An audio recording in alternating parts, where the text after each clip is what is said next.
Hello, bienvenue sur ma chaîne YouTube. Alors aujourd'hui, c'est une grande première pour moi parce que je vais vous faire une vidéo tuto d'un mini-album. Donc j'ai bien réfléchi à mon organisation, donc j'espère que ça ira. Alors, pour la période de octobre, j'ai été invitée créative pour la Fée du Scrap pour sa collection Un air d'Halloween. Et j'avais notamment fait cet album d'un format assez particulier.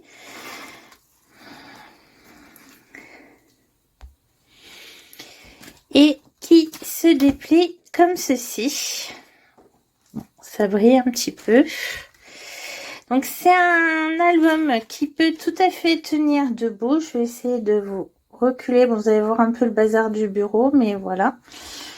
Donc qui peut aussi faire déco. Voilà, avec des petits livrets, comme ici. Certains aimantés. D'autres comme ceci en dépliant. Une petite enveloppe, etc. Enfin, différents éléments qui permettent quand même de mettre un certain nombre de photos. Alors, à la base, ce projet m'avait été inspiré par un projet de Paige Taylor Evans qui avait créé, c'est un format à l'origine pour des cartes, et elle en avait créé un album, mais un album découpé à la caméo. En fait, vous pouvez acheter le fichier pour découper avec votre silhouette caméo, et voilà, donc ça tient sur une page 30-30. Donc ça faisait vraiment quelque chose de très petit, et du coup, moi, ça me dérangeait un petit peu, donc j'ai modifié les dimensions, j'ai un petit peu adapté à ma sauce. Par exemple, notamment en faisant sur la couverture une shaker box. Bon, qui fonctionne pas très bien, mais on va corriger un peu ce problème sur, comment dire, sur ce tuto. Donc voilà, nous allons faire ce projet ensemble. Alors, pas sur le thème d'Halloween, hein. J'ai décidé de partir sur un sujet un peu plus printanier et de partir sur la collection So Celebrate de Sookai.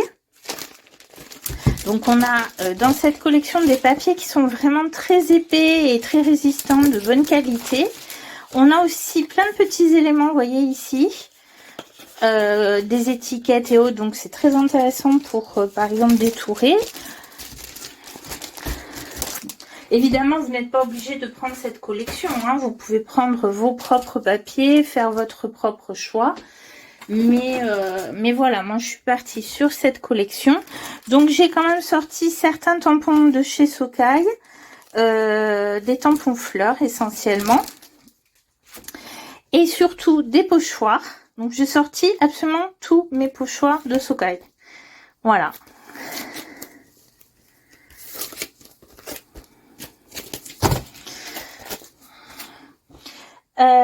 Évidemment, comme papier, il va nous falloir un papier, comment vous expliquer, je vais reprendre le mini d'Halloween. Vous voyez qu'en fait, il y a les papiers colorés de la fée, mais à la base, il y a une cartonnette noire. Donc en fait, ce que j'ai fait, moi, c'est que j'ai utilisé du papier en format A4. Donc il faudra 2 feuilles.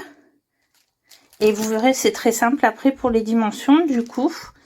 Et j'aime bien le papier pollen en format A4 210 grammes. Hein, parce que il faut quand même quelque chose d'un petit peu costaud qui va rigidifier l'ensemble. Évidemment, ce papier doit être assorti à la collection de papier que vous avez choisi. Donc moi, j'ai pris blanc. Voilà, pour le mini d'Halloween, j'avais pris noir parce que ça ressortait mieux. Là, j'ai pris blanc. L'avantage de la collection pollen, c'est qu'elle présente différentes couleurs. Il vous faudra également une bande de papier mixed media ou aquarelle, un rhodoïde transparent, de la cartonnette grise, donc ça je vous le montrerai un petit peu au fur et à mesure, et un carton un petit peu plus rigide pour la couverture. Donc moi j'utilise de vieux calendriers que je récupère à ma banque quand ils sont passés. Bon là je commence à en manquer, il va falloir que l'année prochaine j'en prévois d'autres. Je regarde ma petite liste que je n'oublie pas. Ah oui, nous allons utiliser des dies. Alors, les dies. Essentiellement ceux de Sokai, mais pas que. On va utiliser ce dice de la collection So Magic. Je sais pas pourquoi j'ai dit de Sokai, vu que la plupart sont de mes petits ciseaux, mais c'est pas grave. J'ai sorti donc de mes petits ciseaux ces fleurs. Alors, elle, c'est la collection, c'est les pâquerettes. Bon, de la collection de l'été dernier. Voilà, en fait, je range dans des enveloppes avec des plaques aimantées. On utilisera certainement aussi la petite barrière, parce que je la trouve très sympathique. Après, j'ai un petit peu sorti tous mes dies qui pouvaient aller, notamment floraux. Je pense que pour la couverture, on se servira de ce dies fleur de cerisier, toujours de mes petits ciseaux, à voir. On va se servir de ce dies. Alors, attendez, je vous sors. Ça colle là. Voilà. Rond Dream.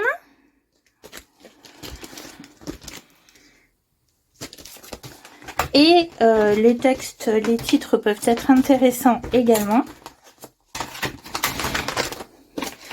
Alors, si vous n'avez pas exactement les mêmes, vous adaptez à votre matériel, bien sûr. Et j'ai sorti également, parce que j'aime beaucoup ce dies de lierre.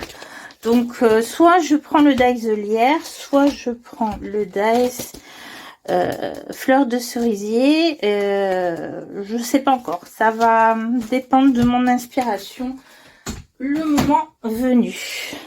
Alors, je vous mettrai la liste du matériel utilisé en descriptif, mais comme je vous ai dit, le but est que vous l'adaptiez à votre, comment dire, à votre matériel. Hein. J'ai également sorti, je sais pas si je m'en servirai, mais ces dies de Happy Little Fox. Et ces dies-ci, ceux-là ou ceux-là, je sais pas encore lesquels, qui sont de la fée du scrap. Alors l'avantage, c'est qu'ils se découpent, vous voyez, il y a plusieurs tailles, donc comme ça on peut faire par exemple des petits cadres. Ouh, à force la photo, elle veut plus sortir. Hein. Voilà, puisque ici ça a bougé. Alors voyons, je me suis fait une liste de ce que j'avais à vous présenter pour ne rien oublier. Donc les tampons, les dies, c'est fait. Il vous faudra des encres, encre Distress, Ink ou Oxyde assorties à vos papiers. J'ai également pris une poudre Magical. Je vous la montrerai quand on s'en servira. Ensuite, il vous faudra peut-être des crayons de couleur, soit aquarellables, soit non, ça dépend. C'est pour la colorisation, donc ce sera ce que vous aurez envie de faire. Il vous faudra bien sûr pour les encres, pour pouvoir utiliser les pochoirs, des mousses Cut and Dry comme ceci. Ou style brosse à maquillage.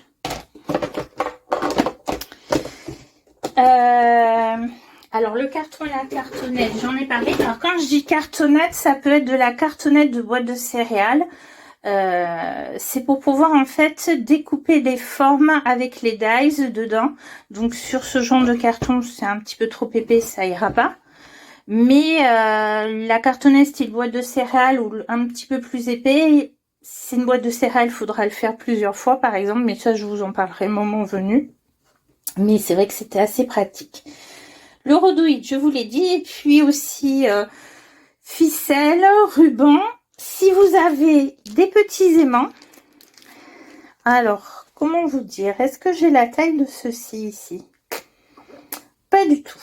C'est des aimants que j'ai achetés sur le salon de loisirs créatifs à Toulouse. Donc, ils sont vraiment très petits. Et puis, ben, on va faire des shaker box, que ce soit sur la couverture ou à l'intérieur.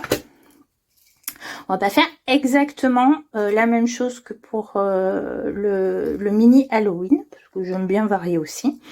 Donc il faut sortir des éléments. Alors là j'ai des sequins.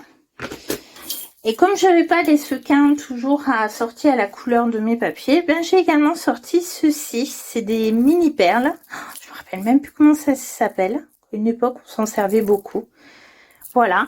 Après, si vraiment vous n'avez pas tout ça, mais que vous avez des petites perforatrices ou des dies qui font des formes plus ou moins petites, ben vous en coupez beaucoup dans des papiers de différentes couleurs pour pouvoir agrémenter votre shaker. C'est un petit peu plus fastidieux, mais ça marche également. Donc voilà, alors, je vous ai parlé des aimants. Je montrerai comment s'en servir, puisqu'en fait, dans le mini, il y a des livrets. Mais pour ceux qui n'ont pas d'aimants, on fera également la fermeture ficelle ou ruban. De toute façon, le mini se ferme avec un ruban. Alors, c'est pas très compliqué, hein, mais voilà, il y aura les deux options. Sur le mini, il y a une enveloppe que j'ai fait avec la 1, 2, 3 punch board.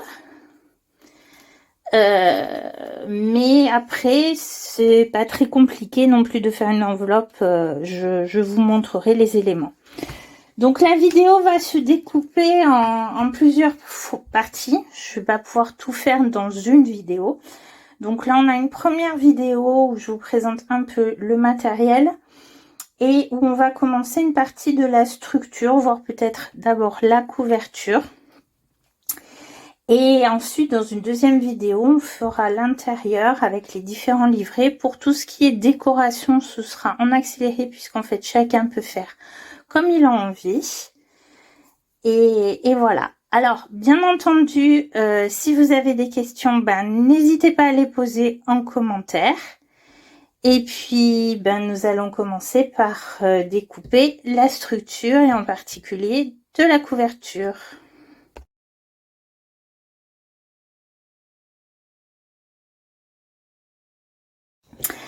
Allez, voilà, donc nous allons commencer à monter l'album. Alors, juste une précision. Je vous ai dit qu'il faudrait 2 feuilles de cardstock blanc, parce qu'à partir de 210 grammes, on peut dire que c'est du cardstock, c'est un peu plus épais. En fait, il vous en faudra un peu plus, parce que par endroit, on va mettre des papiers, et à d'autres endroits, on va jouer avec les pochoirs. Donc voilà. Papier mixé média, cardstock blanc plutôt lisse, enfin ce que vous avez, ce que vous préférez utiliser. Voilà, donc là nous allons faire la couverture, d'accord, avec les 2 cartonnets. Donc j'ai pris un petit peu d'avance. Moi j'ai découpé dans un calendrier, donc c'est très rigide. J'ai un peu galéré parce que j'ai une vilaine tendinite au bras gauche et normalement quand vous coupez comme ça que vous tracez, il faut bien appuyer sur votre règle, surtout sur votre règle plus que sur votre cutter. Voilà, donc ça a été un petit peu compliqué et effectivement c'est pas tout à fait droit, je sais pas si vous allez le voir, mais c'est pas bien grave puisqu'il y a un papier qui va venir recouvrir, enfin plusieurs, et donc ça va cacher. Donc, je vais vous donner les dimensions, mais pas de panique là aussi. Juste après, je vous mettrai en incrustation un PDF avec les dimensions, donc n'hésitez pas à faire pause. Donc, il va vous falloir 2 morceaux de cartonnette de 30,5 cm de hauteur et 11 de largeur. D'accord ? Une pour le fond de l'album qui restera comme ça pleine et une dans laquelle on va évider une fenêtre. Donc une fois que vous avez votre carton rectangulaire de 11 cm par 30,5, vous enlevez à chaque fois 1,5 cm. En fait, vous faites une marge d'1,5 cm que vous évidez. Ça va vous faire une sorte de cadre.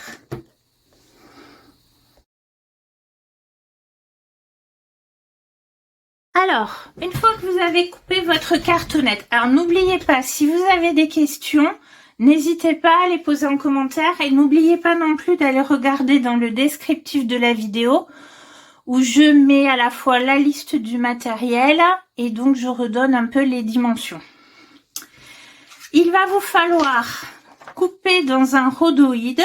Alors, moi, il est simple, mais vous pouvez prendre un rhodoïde avec motif, hein, si vous voulez. Qui fasse... Alors, comme c'est une feuille A4, il fait pas tout à fait 30,5 cm, hein, puisque le A4, c'est 29,7. Mais vous voyez, l'essentiel, c'est qu'en fait, il y ait assez pour venir coller le rhodoïde sur les bords. Et donc, comme notre carton fait 11 cm de large, bah, vous coupez, vous faites 10,5. Donc, le rhodoïde, lui, fait un petit peu moins de 30 cm et surtout 10,5 de large. D'accord? Alors, on va le coller. Si je retrouve où j'ai rangé ma colle spéciale. Donc, c'est une colle gel.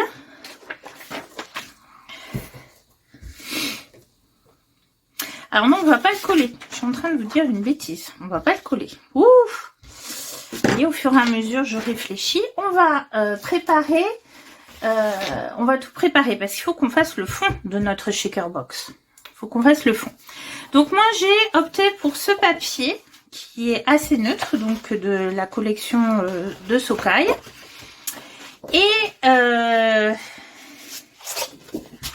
Et qui heureusement fait la longueur suffisante, vous voyez. Et donc en fait, dans ce carton, on va couper la même chose que pour nos cartonnettes. Dans ce papier, je veux dire, on va couper les mêmes dimensions que dans nos cartonnettes. Donc 11 par 30,5 pleine pour le fond. Et 11 par 30,5 avec une fenêtre à l'intérieur pour le dessus de la couverture. Allez, je vous reprends après. Alors voilà, cette chute de papier, je la garde parce qu'elle va m'être utile pour la suite. Voilà ce que ça donne. Se positionner pour voir si c'est bon, si on recouvre bien le carton. Alors, je vous l'ai dit, j'ai une tendinite au bras gauche, donc quand vous coupez, soit au scalpel par exemple, il faut mettre votre règle. Et c'est pas le scalpel sur lequel on appuie fort, c'est la règle. Évidemment, moi je peux pas à cause de ma tendinite. Du coup, j'ai un peu dérapé ici. Je sais pas si vous voyez. Je peux pas faire la mise au point. Je fais la mise au point sur ma main. Bref. Alors, c'est pas bien grave. Bon, j'ai mis un bout de scotch parce que le petit bout m'agaçait. Plutôt que de retailler et de risquer de me retrouver trop petite, je prévois de le mettre quand même comme ça. Et en fait, l'avantage du scrap quand on fait des bourdes comme ça, c'est qu'on peut cacher. Je sais bien le faire, hein, je suis assez douée pour faire des bourdes. Et donc voilà aussi l'autre élément. Donc on a tout ça qui va venir ensemble. On fixera, mais après coup, on fixera notre rhodoïde. La fixation du rhodoïde sera cachée par notre papier.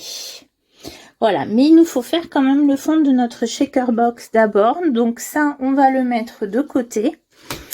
Et on va prendre un bout de papier. Donc moi, c'est une feuille de papier aquarelle, mais cellulose. Hein, ça doit être une chute de papier Clairefontaine. Comment il s'appelle déjà ? Aquapad Gold Line. Donc c'est l'Aquapad Gold Line. Et on va le couper à la dimension, c'est-à-dire 30,5 de long sur... Il est trop court. Ah, vous allez vous dire, elle n'est pas douée celle-là. Non, ça va, c'est pas grave. Il lui manque 1,5 cm, donc l'essentiel c'est qu'elle puisse venir sur le fond. Et par contre, je vais faire 11 de large. Je veux la bonne largeur. Et cette petite bande, si vous voulez, vous pouvez la garder pour tamponner des textes que vous viendrez mettre en étiquette éventuellement. Voilà. Donc on a notre papier et là on va sortir les encres et les poudres. Alors, pour aller avec la collection, j'ai fait une sélection de couleurs. Donc évidemment, vous, ça dépend des papiers que vous utilisez, hein. Je vous conseille de bien faire des tests avant. Donc moi, je prends une poudre Magical qui vient de ce set, le set très chic. Et je prends la, qu'est-ce que j'ai dit? La Château Rose. Voilà.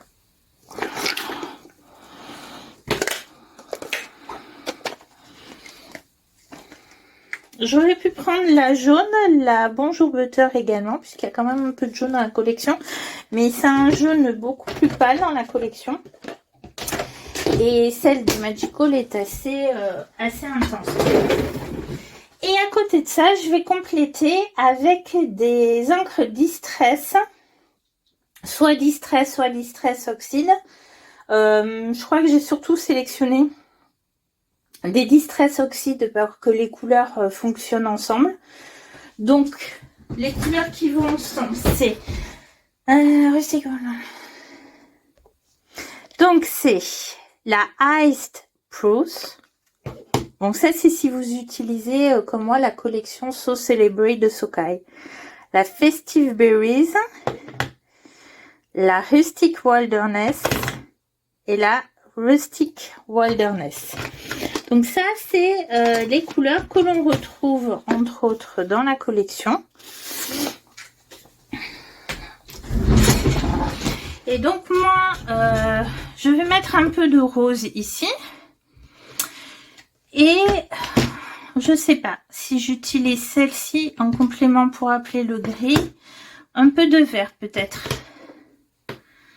Non. Et ça va trop tomber dans les tons. Donc, voilà. Une petite sélection.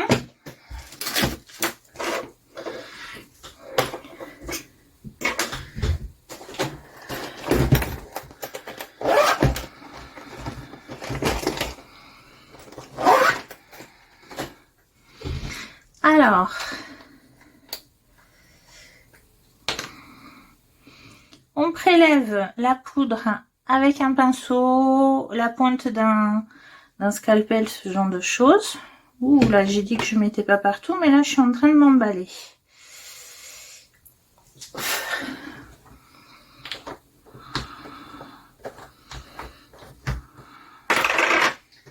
Et on pulvérise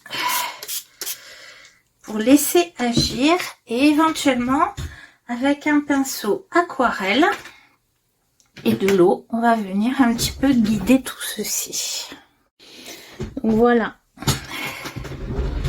Alors vous pouvez éventuellement unifier la couleur.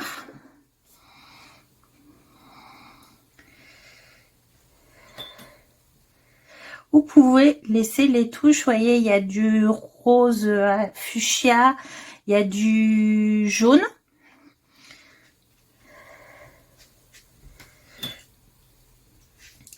Tout dépend de l'effet attendu,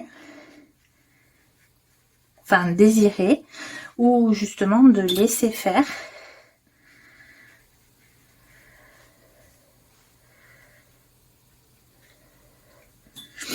Alors, si vous n'êtes pas très poudre ou que vous en avez pas, on va utiliser en partie des distress sur le reste. Donc vous pouvez tout faire au distress ou tout simplement avec des pochoirs et des encres, ou si vraiment c'est pas votre tasse de thé, ben vous mettez un papier peut-être un petit peu neutre pour que le reste ressorte bien. Voilà. Donc l'idéal avec les Magical, c'est de les laisser vivre, de les laisser agir. Mais bon, moi je vais quand même faire sécher avant de venir rajouter un peu de vert, peut-être un peu de gris pour aussi neutraliser quoi qu'il y en aura sur la couverture. Donc en privilégiant le vert. pourquoi je sèche? Parce que si je mets 2 encres mouillées l'une à côté de l'autre, elles vont venir se mélanger et vert et rose, ça va faire du cacadois. Donc on veut pas de cacadois, hein. Donc je prends mon heat gun et je sèche. Donc voilà le résultat. J'adore. J'adore ce mélange de couleurs qui sont bien assortis avec la collection que j'ai choisie. Alors c'est ce qu'il faut faire attention quand on utilise des poudres. C'est que souvent c'est des mélanges de plusieurs couleurs.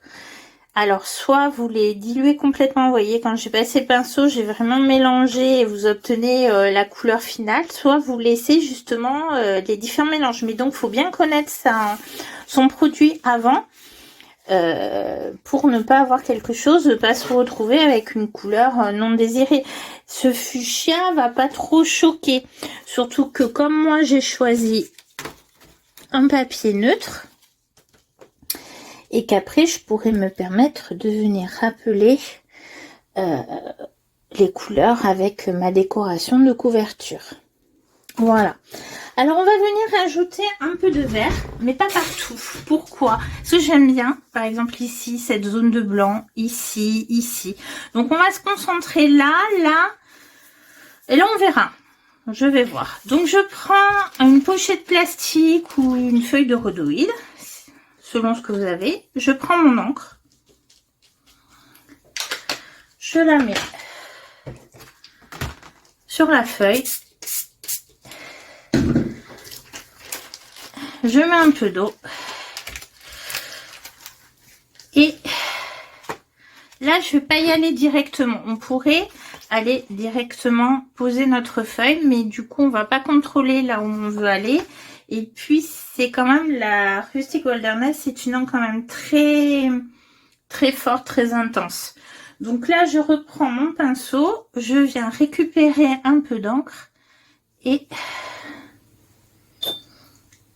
je fais, je sais pas si vous êtes encore dans le champ. Voilà.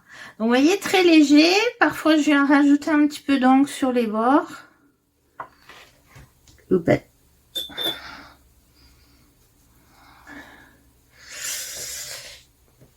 Oui, mon sopalin.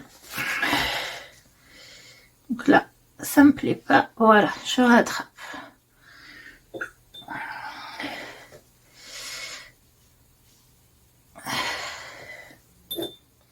Donc on va faire pareil, donc assez léger ici.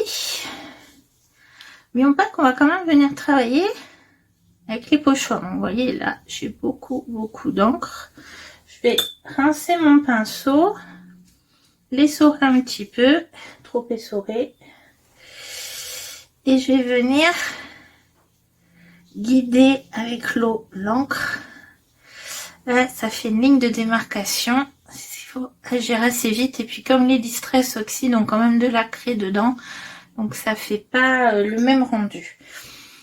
Alors, il y a une ligne de démarcation et ici, c'est pas bien grave. On peut venir la corriger, la travailler avec des pochoirs ensuite. Et ici, un petit rappel un peu plus léger. Parce que ça fait vraiment une zone très blanche.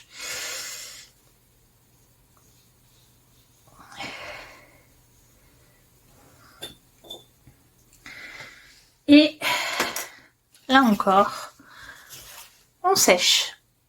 Donc voilà, j'ai séché.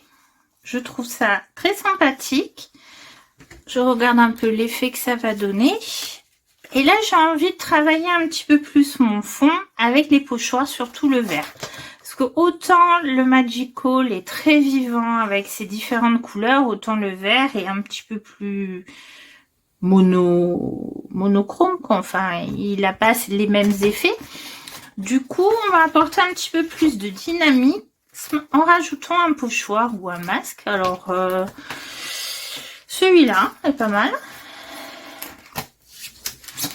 Ceux-là sont intéressants. Ça, c'est un nouveau que je n'ai pas encore testé. Ça peut être intéressant. J'ai bien envie de rappeler le côté fleur. Parce qu'il va y avoir des fleurs à l'extérieur sur ma couverture. Donc je vais utiliser celui-là. Toujours ma Rustic Wilderness.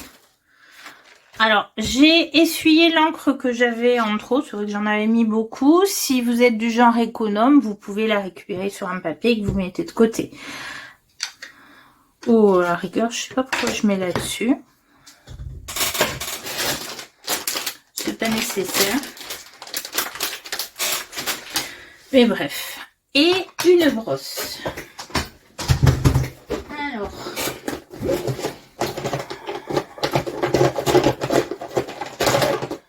une brosse, une mousquetaire, ce que vous avez.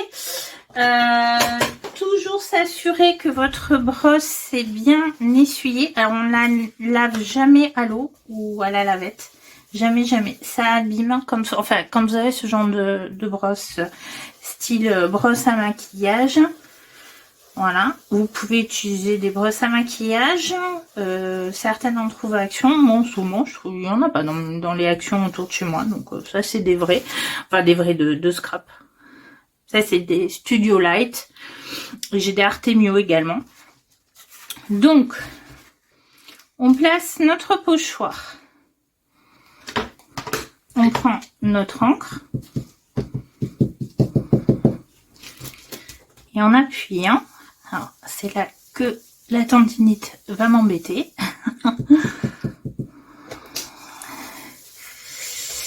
Et alors le kiné mardi va me disputer parce que j'aurais un peu forcé, qui m'a dit ne forcez pas.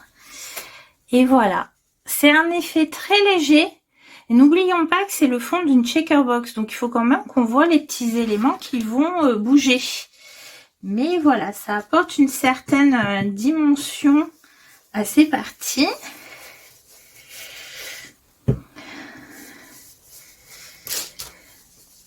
Là, j'ai un peu débordé, donc je tourne, je tourne, je tourne pour fondre.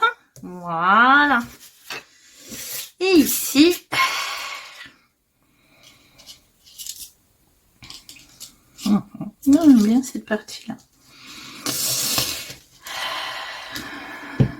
Donc on prend l'encre, on la dépose et on travaille en cercle. Généralement, on part de l'extérieur vers l'intérieur. Bon, là, je suis un peu gênée. Et l'avantage de ces pochoirs de chez Socai, c'est leur finesse. C'est vrai que ça donne un rendu très délicat. Ah, on va regarder. Et vous vous souvenez la ligne de démarcation pas très jolie? Bah déjà, elle a un petit peu disparu ici et on peut venir remettre le pochoir. Donc ça, c'est pas très évident si je suis bien positionnée. Et venir peut-être un petit peu de façon légère déborder sur le rose. Voilà. Et là.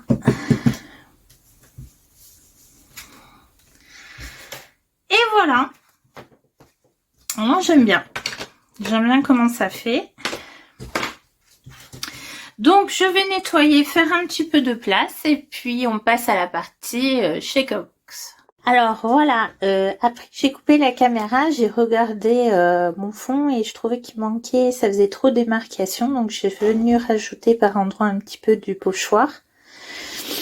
Voilà, pour que vraiment ça fasse comme ici.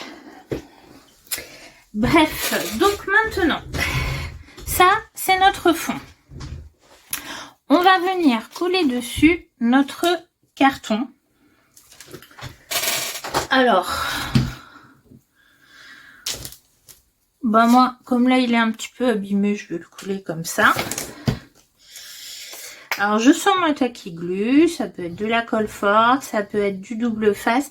Moi, le double face, j'ai un petit peu du mal avec parce que une fois que c'est posé, dès que vous avez posé, vous pouvez pas repositionner. Alors, moi, j'ai besoin de repositionner. Je vise généralement pas droit. Donc, c'est pour ça que je préfère la colle.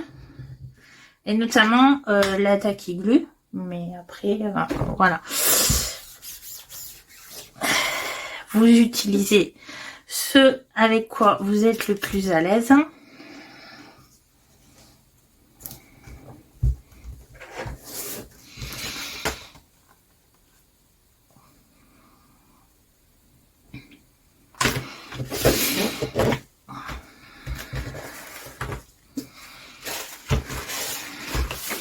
Alors évidemment, comme on a travaillé dans l'humide, le papier gondole un petit peu. Vous voyez, le fait d'être posé dessus, donc soit vous utilisez, parce que là je suis en train de forcer, donc ça va être le même problème, des petites pinces, juste le temps que la colle prenne. Voilà. Petite ou grosse pince, j'ai différentes tailles de pinces. Voilà. Et avec la tacky glue, comme c'est la turbo, voilà, on a le temps de repositionner, mais ça va quand même assez vite. Et pendant ce temps, donc ça prend un petit peu, on va sortir les petits éléments dont je vous ai parlé, les sequins, les petites perles, tout ce que vous avez sélectionné pour faire votre shake-up box et que vous savez quoi, je sais pas où je les ai posés. Je les ai posés où? Alors, je sais pas vous, mais moi, quand je scrape, j'ai beau tout sortir. Après, c'est un bazar sans nom pour pas employer un autre mot. Ah, je les ai rangés. Voilà. Autre chose, je range. Quand je range, je retrouve plus. C'est grave, hein?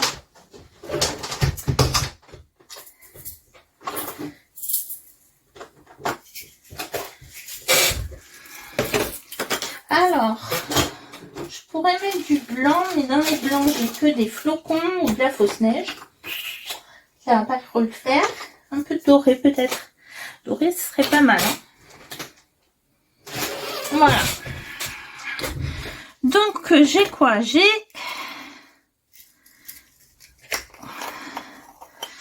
cela. Je fais un essai. C'est joli. C'est un peu transparent, mais ça peut le faire.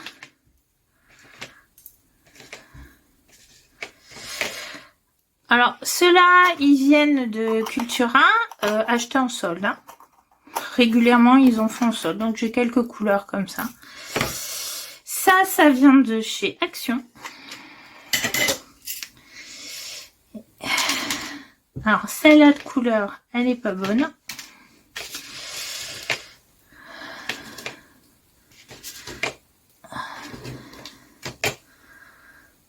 Il faudrait plutôt celle-ci. Ouais, un peu mieux, mais c'est pas forcément le meilleur. Donc ensuite, on a ça qui peut être sympa. Ça n'ira pas. Et ça, c'est du doré, donc au moment, autant remettre des gros sequins. Alors,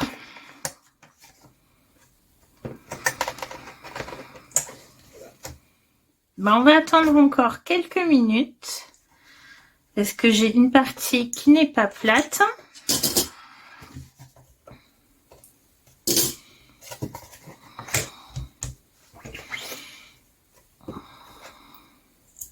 Alors pourquoi c'est important que tout soit bien collé?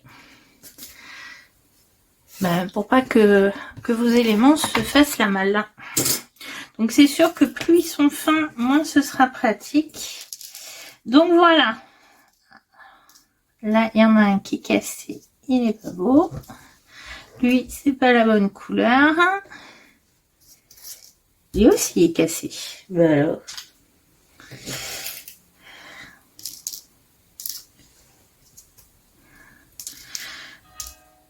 Donc, vous mettez vos sequins.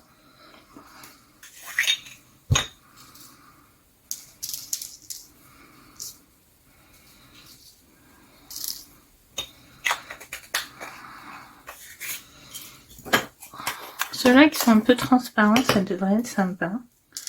Dommage que j'ai pas un rose qui corresponde.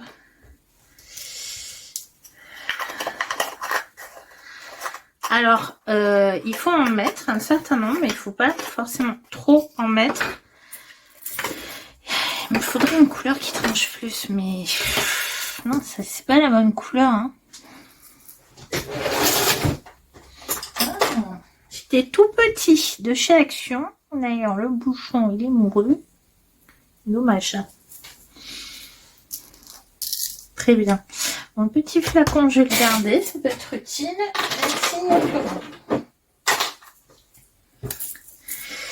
On va quand même mettre un petit peu cela. Parce que c'est amusant. Alors, il faut pas que tout ce que vous mettiez soit plus grand que votre épaisseur de cartonnette. Sinon, quand vous allez coller, ben ça va plus fonctionner en fait. C'est un petit peu ce que j'ai fait comme bêtise avec le premier. C'est-à-dire que ben, je voulais pas couper une cartonnette trop épaisse parce que c'est toujours un peu galère. Et du coup, ma shaker elle a un petit peu du mal à fonctionner. Une fois qu'on a mis tous les éléments, on va sortir notre rhodoïne.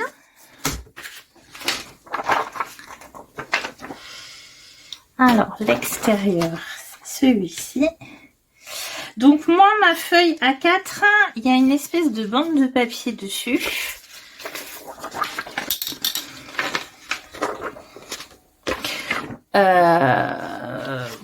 Je sais pas trop à quoi ça sert. Ah ben, on peut l'enlever. Vu que ce n'est absolument pas collant. Bref.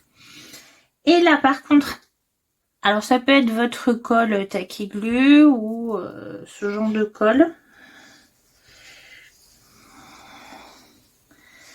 Et vous venez coller votre rhodoïde. Faites attention.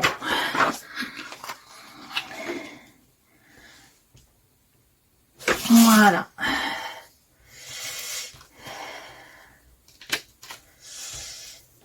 Voilà, c'est l'inconvénient de ces colles.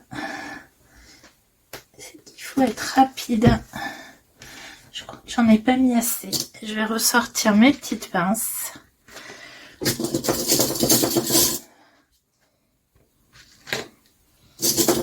Je vais en mettre un peu plus parce qu'il faut vraiment qu'on colle bien partout.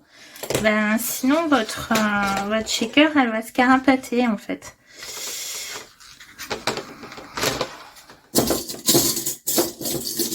C'est quand même pas le but.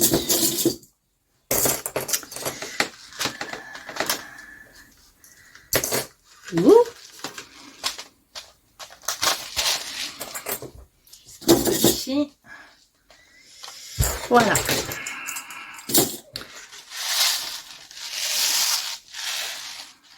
Et donc ensuite, eh bien, on viendra coller par-dessus ceci. Et donc, nous avons le dessus de la couverture qui est terminé, manque la décoration. Évidemment, vous pouvez pendant ce temps coller le papier sur le dos de la couverture. On laisse les intérieurs sans rien. Donc, si vous avez... soit on viendra les recouvrir d'un papier. Alors, il y aura le papier de la structure en elle-même, mais même comme en fait... Comment vous montrer? Vous voyez, ma base noire est quand même plus petite que ma couverture. Donc, du coup, j'avais mis un papier. Ce qui est un petit peu dommage parce que ben on perd le papier. Vous voyez ce que je vous disais à propos des checker box? Voilà. Mais bon.